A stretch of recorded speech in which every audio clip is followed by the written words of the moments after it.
भोपाल में एमपी शिखर खेल अलंकरण समारोह। नेशनल गेम्स में पदक विजेता खिलाड़ियों का सम्मान। 11 खिलाड़ियों को एकलव्य पुरस्कार। एमपी में तेज हुई आजादी के जश्न की तैयारी। आज सीएम डॉक्टर मोहन यादव लेंगे बैठक। स्वतंत्रता दिवस समारोह के आयोजन पर होगी चर्चा। लव जिहाद फंडिंग केस का आरोपी अनवर कादरी भगौड़ा हुआ घोषित। संपत्ति कुर्क करने की तैयारी तेज। बेटी आयशा की बढ़ी रिमांड। कटनी में अज्ञात युवक ने महिला के घर में फेंका बम। सीसीटीवी में कैद हुई पूरी घटना। कुछ दिन पहले बेटे की हुई थी हत्या। मंदसौर में सरकारी अस्पताल में हुई लापरवाही। ड्यूटी पर तैनात नर्स इलाज छोड़कर मेहंदी लगाने में रही व्यस्त। सिविल सर्जन का एक्शन, दोनों को हटाया गया।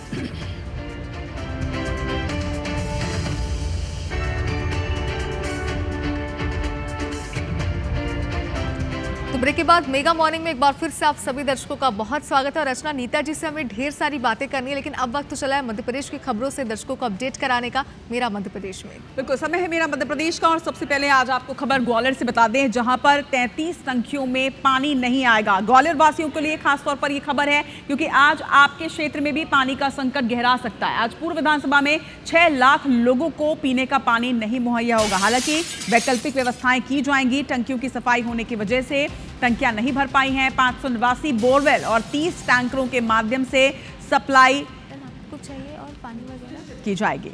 तो ग्वालियर से बड़ी खबर आपको बता दें कि ग्वालियर में आज 33 टंकियों में पानी नहीं आएगा। दरअसल टंकियों की सफाई करवाई जाएगी और यही वजह है कि पानी की सप्लाई को फिलहाल के लिए काटा गया है। लेकिन 30 टैंकरों के माध्यम से इन क्षेत्रों में आज पानी की सप्लाई की जाएगी। इसके साथ ही 589 बोरवेल और 30 टैंकर के माध्यम से वैकल्पिक व्यवस्था जरूर की गई है। लेकिन पूर्व विधानसभा में 6 लाख लोगों को पीने का पानी नहीं मिलने वाला है। नासिर गौरी हमारे संवाददाता ग्वालियर से इस वक्त हमारे साथ जुड़ रहे हैं। नासिर, यहाँ पर साफ सफाई का कार्य होना है, लेकिन लाखों लोग इससे प्रभावित होने वाले हैं। क्या वैकल्पिक व्यवस्था पूरी तरह से सुनिश्चित कर ली गई है? देखिए, बिल्कुल व्यवस्था तो जरूर की गई है, लेकिन हम हमेशा देखते हैं कि जो व्यवस्थाएं की जाती हैं वो कागजों में रह जाती है। क्योंकि आपको पता है कि ग्वालियर शहर में एक दिन छोड़कर एक दिन पानी की सप्लाई की जाती है।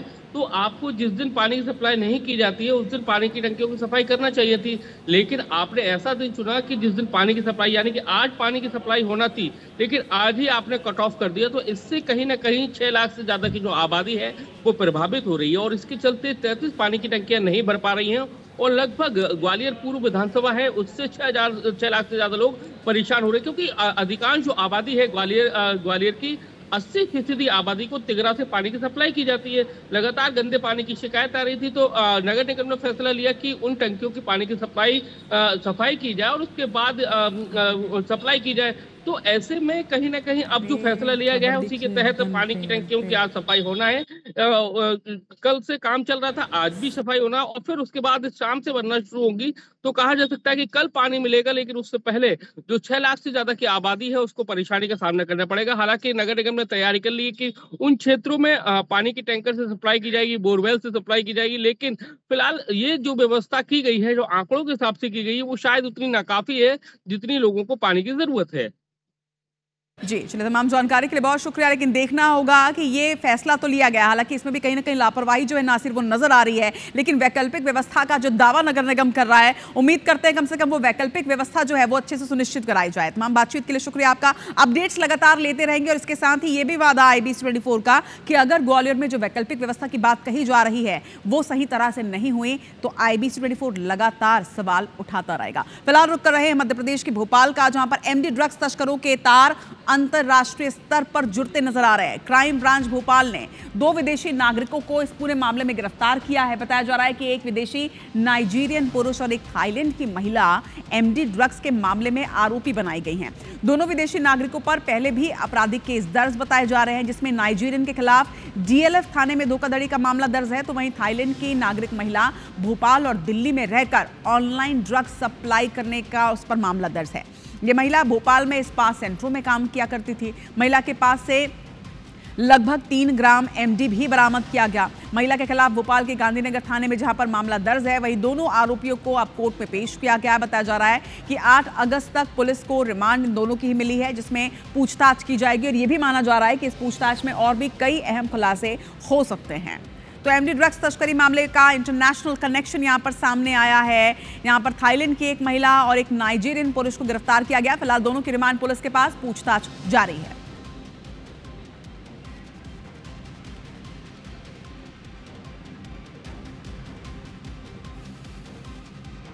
तो एक तरफ ड्रग्स मामले का इंटरनेशनल कनेक्शन, लेकिन दूसरी तरफ इंदौर में लव जिहाद फंडिंग केस के आरोपी कांग्रेस पार्षद अनवर कादरी की पार्षदी खत्म होने वाली है, यानी उसकी मुश्किलें अब और बढ़ने वाली है। इंदौर नगर निगम की एमआईसी की मंगलवार को ही अहम बैठक में कई महत्वपूर्ण निर्णय लिए गए हैं। इनमें सबसे बड़ा फैसला कांग्रेस पार्षद अनवर कादरी की पार्षदी को खत्म करने को लेकर रहा। इस बैठक में यह फैसला लिया गया कि अनवर कादरी की पार्षदी समाप्त की जाएगी और प्रस्ताव नगर निगम परिषद सम्मेलन में लाया जाएगा, यानी कि अनवर कादरी की मुश्किलें अब और ज्यादा बढ़ती हुई। जो हमारी जीवनदायिनी है, और दूसरा जिस परिसर में हम बैठे हैं, इसका आइकॉनिक बिल्डिंग बनाकर देश की सबसे अच्छी नगर निगम बिल्डिंग बनाने के टेंडर बुलाने का प्रस्ताव भी आज हमने पारित कर दिया है। अनवर कादरी जैसे पार्षद, जिन्होंने न केवल अपनी पार्षदी का, इस निगम का और इस शहर का भी मान करने का, कम करने का काम किया है। हमने एक चिट्ठी डिविजनल कमिश्नर को लिखी थी कि वो तत्काल धारा 19 के प्रावधान के तहत कार्रवाई करें। तो एमआईसी की बैठक में अहम फैसला लिया गया। महापौर पुष्यमित्र भार्गव ने इसका ऐलान भी किया है, लेकिन अनवर कादरी की मुश्किलें यहाँ खत्म नहीं होती। अब इंदौर पुलिस ने अनवर कादरी को भगौड़ा घोषित कर दिया है। 1 महीने में अनवर कादरी के सामने नहीं आने पर उनकी संपत्ति को कुर्क करने की कार्रवाई शुरू कर दी जाएगी। सिक्किम और चेन्नई में भी पुलिस ने सर्च ऑपरेशन तेज कर दिया है। आपको बता दें कि ये इनपुट्स मिले थे पुलिस को कि अनवर कादरी सिक्किम या फिर चेन्नई में छुपा हो सकता है, लेकिन फिलहाल अनवर कादरी को पुलिस ने भगौड़ा घोषित किया है। 1 महीने के अंदर अगर अनवर कादरी सामने नहीं आते हैं, पुलिस के सामने पेश नहीं होते हैं, तो उनकी संपत्ति को कुर्क कर दिया जाएगा। फिलहाल सिक्किम और चेन्नई में भी सर्च ऑपरेशन पुलिस की तेज हो गई है। इधर धर्मांतरण फंडिंग मामले में अब मछली पालन कारोबार का भी एक कनेक्शन सामने आया है। दरअसल पुलिस की जांच में खुलासा हुआ कि लाखों रुपए की मछली कारोबार में कमाई गई रकम का इस्तेमाल धर्मांतरण में किया जा रहा था। पुलिस की टीम फिलहाल राजगढ़ जिले के जीरापुर स्थित फिशरीज फॉर्म की जांच में जुटी हुई है, जो कि अनवर कादरी से जुड़ी बताई जा रही है। पुलिस ने अनवर कादरी के बैंक खातों की जांच की तो उसमें कई बड़े ट्रांजैक्शंस निकलकर सामने आया है। बताया जा रहा है कि इन ट्रांजैक्शंस को लेकर अब बड़ी जांच एजेंसियां भी एक्टिव मोड पर हैं, सक्रियता से भूमिका निभा रही हैं और कादरी के फाइनेंशियल नेटवर्क को खंगाला जा रहा है।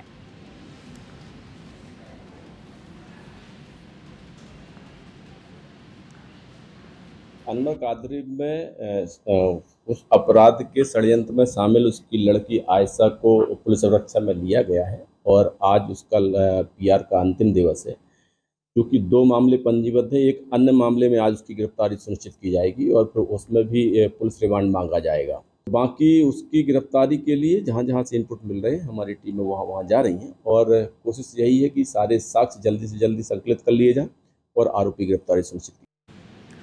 और अब खबर कटनी से, जहां पर एक अज्ञात युवक ने एक घर में बम फेंका है। बताया जा रहा है कि अज्ञात युवक द्वारा महिला के घर पर बम फेंका गया। सीसीटीवी कैमरे में ये पूरी वारदात कैद हुई है। घटना के बाद महिला जहां दहशत में है, तो वहीं पुलिस जांच में जुटी हुई है। ये भी जानकारी सामने आ रही है कि जिस महिला के घर को निशाना बनाया गया, कुछ महीने पहले ही महिला के बेटे की हत्या कर दी गई थी। पुलिस ने फिलहाल 3 आरोपियों को अरेस्ट किया है। माधवनगर थाने के शुभ सिटी का ये मामला है। तो जांच का विषय है कि आखिर घर में बम क्यों फेंका गया, क्योंकि 3 महीने पहले ही इसी घर के चिराग की हत्या कर दी गई थी। तो क्या ऐसा कोई कनेक्शन है? क्या वही बदमाश जिन्होंने बेटे की हत्या की थी वही अब भी इस घर को निशाना बना रहे हैं? और आखिर इस घर को निशाना बनाने की वजह क्या है? पुलिस फिलहाल इन सवालों के जवाब ढूंढ रही है। इधर इंदौर नगर निगम की टीम और स्थानीय लोगों के बीच मारपीट की एक घटना सामने आई है। बताया जा रहा है कि अतिक्रमण हटाने के लिए नगर निगम की टीम पहुंची थी, लेकिन यहां पर स्थानीय लोगों ने उनके साथ मारपीट की है। अतिक्रमण हटाने गई टीम के साथ जमकर मारपीट हुई। विवाद का ये वीडियो भी सामने आया है। नगर निगम कर्मचारियों ने थाने में इसके बाद शिकायत दर्ज कराई है। मारपीट का वीडियो आपकी टीवी स्क्रीन पर। बताया जा रहा है कि इंदौर के भंवरकुआं थाना क्षेत्र के टावर चौराहे की ये घटना है, जहां पर अतिक्रमण हटाने के लिए दस्ता पहुंचा था, लेकिन स्थानीय लोगों ने न सिर्फ विवाद किया बल्कि उसके साथ जम के पीटा है।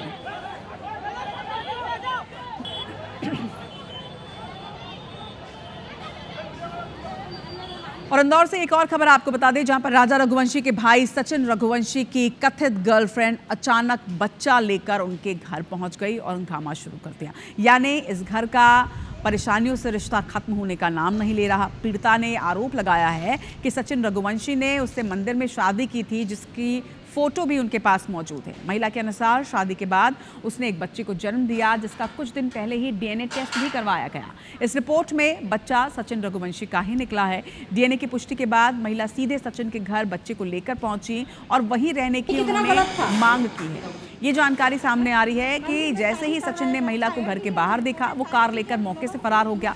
इधर सचिन के परिजनों ने महिला को घर में घुसने नहीं दिया है। सचिन की मां ने जहां गेट पर ताला जोड़ दिया, तो वहीं महिला का कहना है कि अगर उसे न्याय नहीं मिला तो वो घर के बाहर धरना देंगे। मैं बहुत ज़्यादा परेशान हो रही हूँ। मतलब मेरे पास में रहने के लिए ठीक से ना घर है और बच्चे को भी मैं बहुत बेकार तरीके से मतलब पाल रही हूँ। मतलब बहुत परेशानी देख रही हूँ मैं, तो इसलिए मैं सचिन रघुवंशी के घर आई हूँ। हाँ, मैं अंदर जाने की कोशिश की तो उनकी माँ आए तो अंदर से मतलब लॉक करके और अंदर चले गए। गलत हुआ राजा के साथ, वो चीज़ को मैं भी मानती हूँ, पर अपने बच्चे के लिए तो न्याय करना चाहिए ना। इतनी इंसानियत तो उनको भी रखना चाहिए। तो राजा रघुवंशी, जिनकी हत्या उनकी अपनी पत्नी ने करवाई थी शिलोंग में, और उनके बड़े भाई सचिन रघुवंशी की एक कथित गर्लफ्रेंड जो बच्चे को लेकर अब धरना देने की बात कर रही हैं। उनका कहना है कि राजा रघुवंशी के साथ गलत हुआ, लेकिन गलत तो ये परिवार उनके साथ भी कर रहा है। खबर दमोह से अब आपको बता दें, जहां पर जिला अस्पताल से शर्मनाक तस्वीर आपको दिखाते हैं। यहाँ पर अस्पताल परिसर में दो लोग खुलेआम शराब पीते नजर आए। तस्वीरें आप देखिए किस तरह से शराबखोरी अस्पताल के अंदर की जा रही है। वीडियो सोशल मीडिया पर भी तेजी से वायरल हो रहा है। दोनों शराबी जिला अस्पताल की सुरक्षा व्यवस्था के तमाम दावों को ठेंगा दिखाते हुए मैखाने में तब्दील कर दिया गया है। वायरल वीडियो में ये देखा जा सकता है कि दो व्यक्ति अस्पताल के भीतर बैठकर खुलेआम शराब पी रहे हैं। सिर्फ शराब ही नहीं, उनके पास बीड़ी भी नजर आई। स्थानीय लोगों ने पूरी घटना का वीडियो बनाया है, जो कि अब व्यवस्था पर तो सवाल उठा ही रहा है, लेकिन अस्पताल प्रशासन कहाँ है, प्रबंधन कहाँ है, ये भी एक बड़ा सवाल। अस्पताल प्रबंधन मामले में कार्रवाई की बात जरूर कर रहा है, लेकिन उन्हीं के नाक के नीचे इस तरह से शराबखोरी की जा रही है, बीड़ी पी जा रही है, जो कि अस्पताल में प्रतिबंधित होता है। लेकिन एक्सक्लूसिव वीडियो आप देखिए, किसी ने ये वीडियो बनाया और अब वीडियो वायरल है।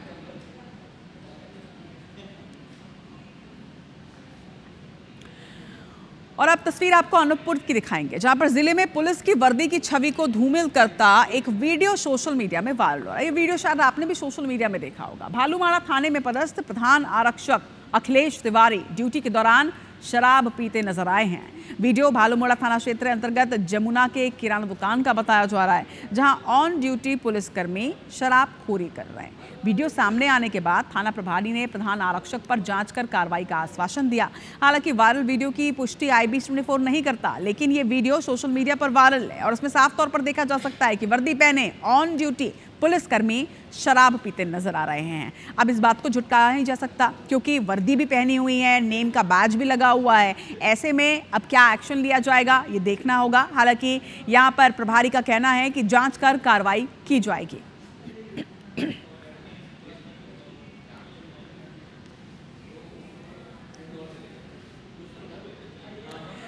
इधर सीहोर की बात करें तो यहाँ स्थित कुबेरेश्वर धाम में भगदड़ मचने की वजह से 3 महिलाओं की मौत हो गई, जबकि 10 से ज़्यादा श्रद्धालु घायल बताए जा रहे हैं। घायलों में 3 की हालत अभी भी गंभीर बनी हुई है। मृत महिलाएं महाराष्ट्र की रहने वाली थी। बता दें कि कल कुबेरेश्वर धाम में कांवड़ यात्रा निकाली जाएगी, जिसके लिए 1 लाख से ज़्यादा श्रद्धालु कुबेरेश्वर धाम में जुटे हुए हैं। सीहोर के हाईवे में जाम की स्थिति है और इस कांवड़ यात्रा में 2 लाख से ज़्यादा लोगों के पहुंचने का अनुमान पहले ही जताया जा चुका था, लेकिन यहां पर प्रशासन की तैयारी नाकाफ़ी है। आपको बता दें, हर साल सावन के महीने में पंडित प्रदीप मिश्रा सीहोर स्थित कुबेरेश्वर धाम में कांवड़ यात्रा निकालते हैं, जिसमें शामिल होने के लिए देश भर से शिव भक्त पहुँचते हैं। लेकिन व्यवस्थाएं नाकाफ़ी हैं और यही वजह रही कि यहाँ पर भगदड़ हुई, इसमें 3 महिलाओं की मौत हो गई। और पहले भी ये सवाल उठते रहे हैं कि इस तरह के आयोजन किए जाते हैं लेकिन व्यवस्थाएं दुरुस्त नहीं करवाई जाती, व्यवस्थाएं चाक चौबंद नहीं होती, जिसकी वजह से इस तरह के आयोजनों में कई बार भगदड़ की स्थिति होती है और लोगों की जान चली जाती है। और अब आपको तस्वीर दिखाते हैं मध्य प्रदेश के मंदसौर के सरकारी जिला अस्पताल की, जहां से लापरवाही का सनसनीखेज मामला सामने आया। तस्वीरें आप देखिए, अस्पताल में ड्यूटी पर तैनात नर्सें इलाज छोड़कर मेहंदी लगाती नजर आई। हालांकि राखी को अभी वक्त है लेकिन उसके पहले ये मेहंदी लगा रही हैं। और बड़ी बात ये कि ऑन ड्यूटी जब इन्हें मरीजों की सेवा करनी है उस वक्त पे ये मेहंदी लगाती नजर आ रही है। वीडियो डिलीवरी वार्ड का बताया जा रहा है, वो वार्ड जहां पर सबसे ज्यादा सावधानी की आवश्यकता होती है। अब ये वीडियो सोशल मीडिया पर भी वायरल हो रहा है। महिलाएं प्रसव पीड़ा में थी, नर्सें अपनी हथेलियों पर मेहंदी के डिजाइन बनाती नजर आई हैं। वीडियो वायरल होने के बाद प्रशासन हरकत में आया। वीडियो में नजर आ रही नर्सों को तत्काल प्रभाव से हटा दिया गया। Civil surgeon doctor RP Rawat ने कहा है कि मैटरनिटी वार्ड में तैनात 2 नर्स मेहंदी लगाते वीडियो में नजर आ रही हैं। दोनों नर्सों को कारण बताओ नोटिस करके जवाब भी मांगा गया है।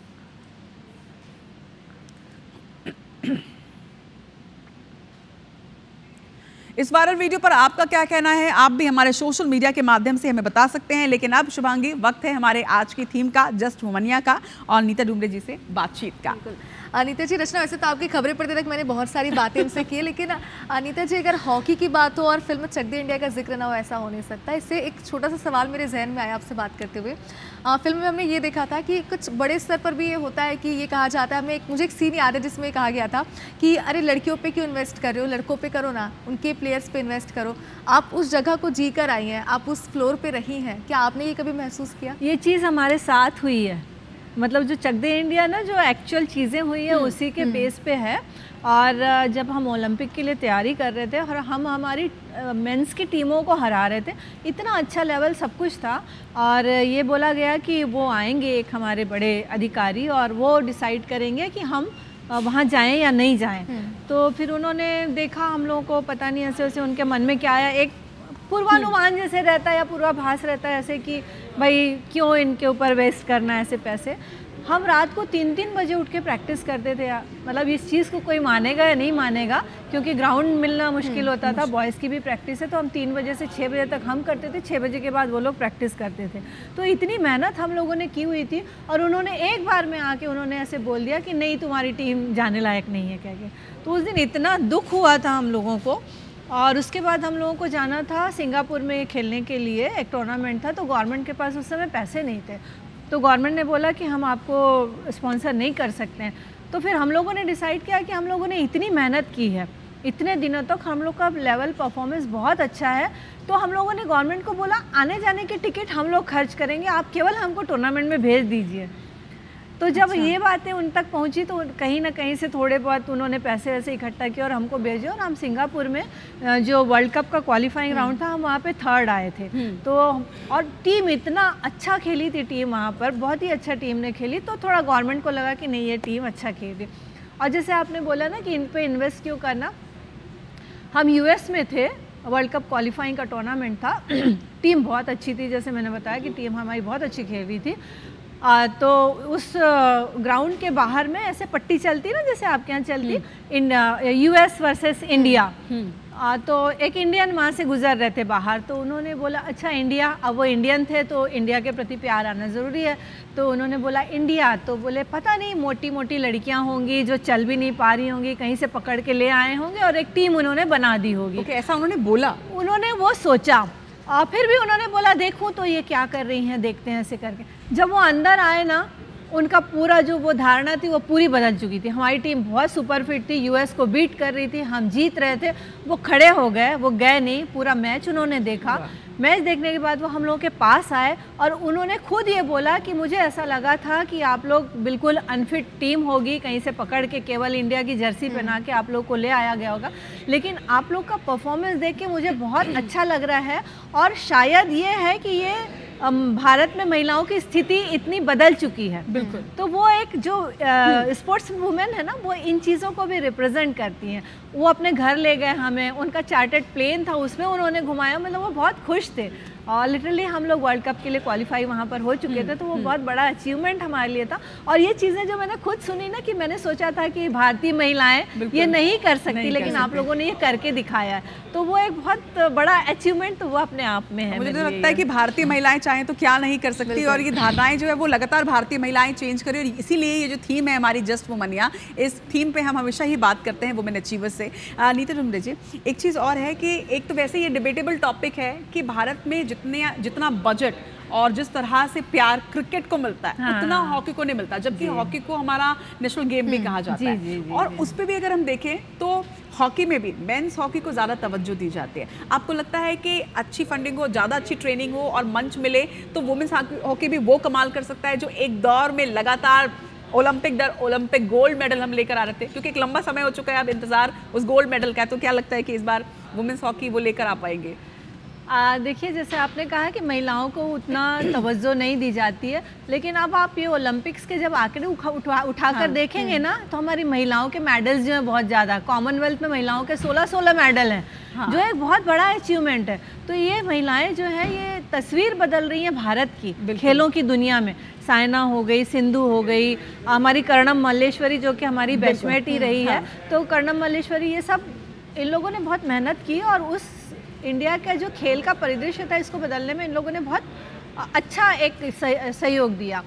जहाँ तक रही फंडिंग की बात, तो अब इन खेलों में फंडिंग आने लगी है। बैडमिंटन हुआ, टेनिस हुआ, बॉक्सिंग हुआ, इसमें फंडिंग आने लगी। तो जैसे जैसे फंडिंग आ रही है वैसे वैसे खेल का जो वो सिनारियो वो बदलता हुआ देख रहे हैं आप हॉकी की बात मैं यहाँ पर करना चाहूँगी। तो जो IPL इंडिया का अभी चल रहा है और पूरा दुनिया उसको खेल रही है और एंजॉय कर रही है, दीवानी है, वो HPL से शुरू हुआ, हॉकी प्रीमियर लीग। वो शुरू हुई थी और वो शुरू हुआ और बहुत अच्छा चला था। उसके बाद इंडियन प्रीमियर लीग शुरू हुआ, उसकी नकल करते हुए। लेकिन यहाँ क्रिकेट था, थोड़ा ग्लैमरस गेम है, अलग अलग चीज़ें हैं। हॉकी 1 घंटे में ख़त्म होता है, क्रिकेट को 5-7 घंटे देखते हैं, तो थोड़ा सा इन गेमों में चेंज है, ऐसा आप नहीं बोल सकते। और जो क्रिकेट एसोसिएशन का जो मैनेजमेंट है वो बहुत अच्छा है, वैसा दूसरे खेलों को भी अपनाना चाहिए। मैं ये मतलब मेरा ये सोचना है कि दूसरे खेलों को भी इस तरह का मैनेजमेंट अपनाया जाना चाहिए कि उनके खिलाड़ी एक्सप्लोर हों, बाहर जाएं, वो खेलें और चीज़ें हों। तो इस तरह का जो मैनेजमेंट है वो गवर्नमेंट कर सकती है, क्लब्स कर सकते हैं, और करना ही चाहिए नीता जी। और हमें भी लगता है कि सुन के बहुत अच्छा लगा रचना की चेंजेस जो है वो अब आ रहे हैं।